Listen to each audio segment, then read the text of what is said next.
चलो आज हम सीखते हैं कौन समरूपता कसौटी को कैसे सिद्ध करेंगे।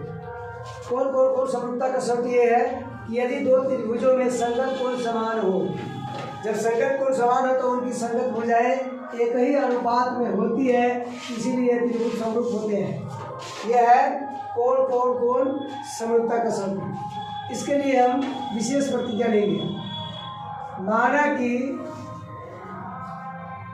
त्रिभुज ए बी सी एवं त्रिभुज डी ई एफ में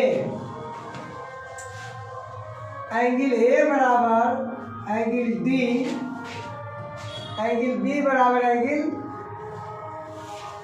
ई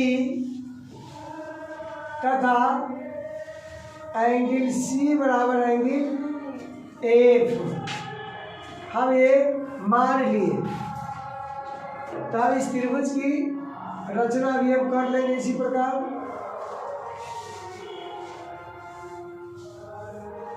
त्रिभुज छोटा बड़ा हो लेकिन त्रिभुज लगभग आकृति में लगभग दोनों के दोनों एक ही जैसा दिखनी चाहिए, ताकि ये पता चले कि ये समरूप त्रिभुज है।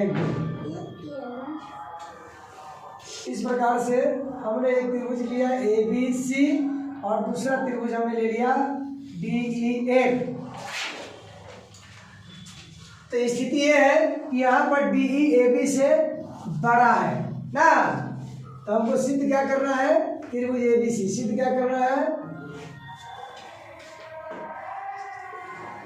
सिद्ध करना है त्रिभुज ए बी सी समरूप त्रिभुज डी ई एफ। तो इसके लिए हम क्या करते हैं, देखते हैं कि दोनों त्रिभुज की भुजाएं समान अनुपात में है कि नहीं है। यहाँ पर हमको दे दिया गया एंगल ए बराबर एंगल डी और एंगल बी बराबर एंगल ई तथा एंगल सी बराबर एंगल एफ। इतना तो हमें दे दिया गया है। तब इसके लिए हमें करना क्या है, सबसे पहले एक रचना करेंगे। रचना में ये होगा कि ए बी के बराबर डी एम और ए सी के बराबर हम डी एन दो बिंदु लेंगे। तब लेंगे यानी डी ई पर ए बी बराबर डी एम तथा डी एफ पर ए सी बराबर डी एन बिंदु ले, फिर एम तथा एन को मिला दे। इसके बाद क्या हुआ, ये रचना हमारा पूर्ण हुआ।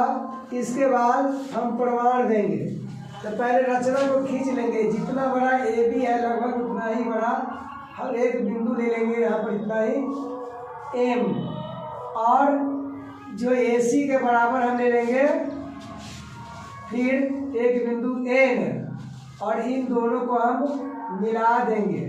रचना हमेशा टूटी फूटी रेखा में होनी चाहिए। इस आधार से हमारा अब हम लिखेंगे त्रिभुज ए बी सी तक ए बी सी में पहले त्रिभुज डी ई एफ में लिखे, त्रिभुज डी ई एफ में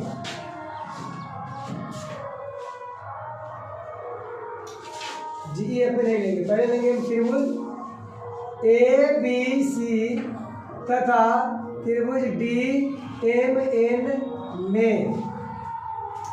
ए बी सी और डी एम एन में है क्या, ए बी बराबर डी एम किस चीज से, रचना से, हमने रचना जो बनाया उस रचना में, तथा एंगल ए बराबर एंगल डी आपको दिया है पहले ही। और फिर क्या करना है, ए सी बराबर डी एन, ये भी हमारा है रचना से। अब इसीलिए जब भुजा कोण भुजा दूसरे त्रिभुज के भुजा कोण भुजा के समान हो तो हम क्या लिखेंगे, ए से एस सर्वांग समता से, यानी भुजा कोण भुजा सर्वांग समता से, एस ए एस सर्वांग समता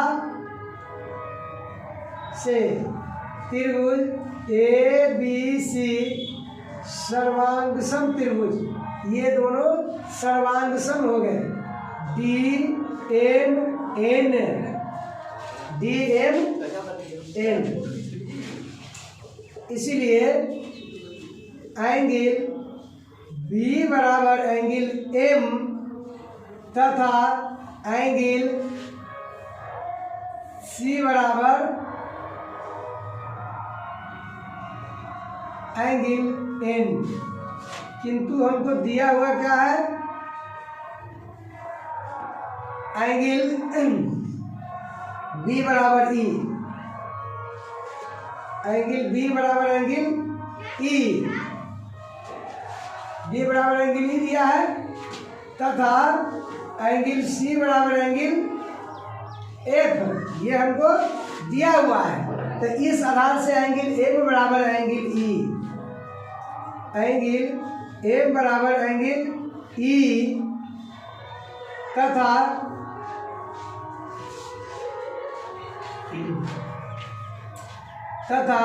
एंगल एम बराबर ई और एंगल एन बराबर एंगल ए। अब ये दोनों क्या है, संगत कोण के नाते, ये कोण अगर बराबर हो गया तो क्या लिखेंगे हम, एम एन समांतर, एम एन समांतर ई एफ हो जाएगा। अर्थात जब इनके संगत कोण समान हो गए तो ये दोनों रेखाएं क्या हो गई, समांतर हो गई। और जब समांतर हो गई तो हम क्या लिखेंगे, थेल्स प्रमेय के विलोम से, थेल्स प्रमेय के विलोम से क्या लिखेंगे, डीएम बटा डीई,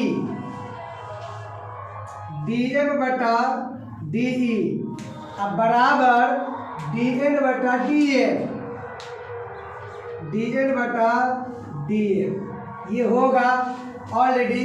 किंतु हमारे पास डीएम बराबर ए भी है, इसी को एक कड़ी और आगे बढ़ाएंगे तो डीएम के बराबर ए भी है, इसीलिए डीएम के जगह पर हम रख देंगे ए बी अब बटा डीई बराबर डीएन के बराबर हमारा ए सी है, इसीलिए हम यहाँ रख देंगे ए सी बटा डी आर।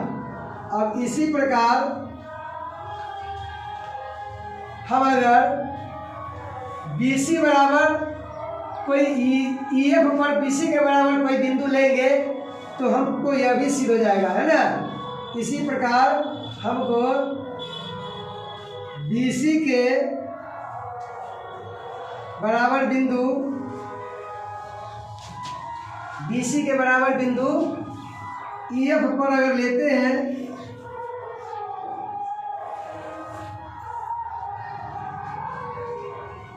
यह प्राप्त होगा कि क्या प्राप्त होगा कि ए बी ना, फिर वही क्या प्राप्त हो जाएगा, ए बी बटा डी ई बराबर फिर प्राप्त हो जाएगा हमको बी सी बटा ई एफ। इस प्रकार ए बी बटा डी ई बराबर बी सी बटा ई एफ अब बराबर ए सी बटा डी एफ तथा एंगल ए बराबर एंगल डी, एंगल बी बराबर एंगल ई, एंगल सी बराबर एंगल ए। तो अब ये तीनों शर्त आपका पूरा हो गया कि संगत कोण भी समान हो गए और संगत भुजाएं भी अब समान अनुपात में हो गए। इसीलिए त्रिभुज ए बी सी समरूप त्रिभुज डी ई एफ। अब हम इसको सिद्ध लिख देंगे, ये आपका प्रमेय सिद्ध हो गया। इस